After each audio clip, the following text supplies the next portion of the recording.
సికింద్రాబాద్ బోయినపల్లిలో మద్యం లోడుతో వెళ్తున్న వాహనం బోల్తా పడింది. టైర్ పంచర్ కావడంతో డివైడర్ ను ఢీకొట్టి వాహనం బోల్తా పడింది. రోడ్డుపై మద్యం సీసాలు పడటంతో వాహనదారులు వాటిని పట్టుకెళ్లేందుకు పోటీ పడ్డారు. దీంతో ట్రాఫిక్ కు అంతరాయం ఏర్పడింది. ఘటనా స్థలానికి చేరుకున్న పోలీసులు పరిస్థితిని అదుపు చేశారు.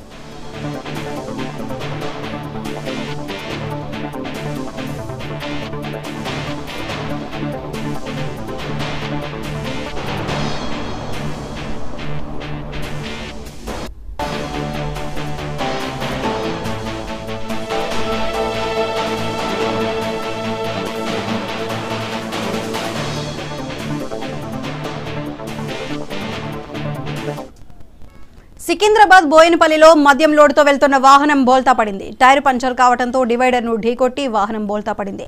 రోడ్డుపై మద్యం సీసాలు పడటంతో వాహనదారులు వాటిని పట్టుకెళ్లేందుకు పోటీ పడ్డారు. దీంతో ట్రాఫిక్ కు అంతరాయం ఏర్పడింది. ఘటనా స్థలానికి చేరుకున్న పోలీసులు పరిస్థితిని అదుపు చేశారు.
Gracias.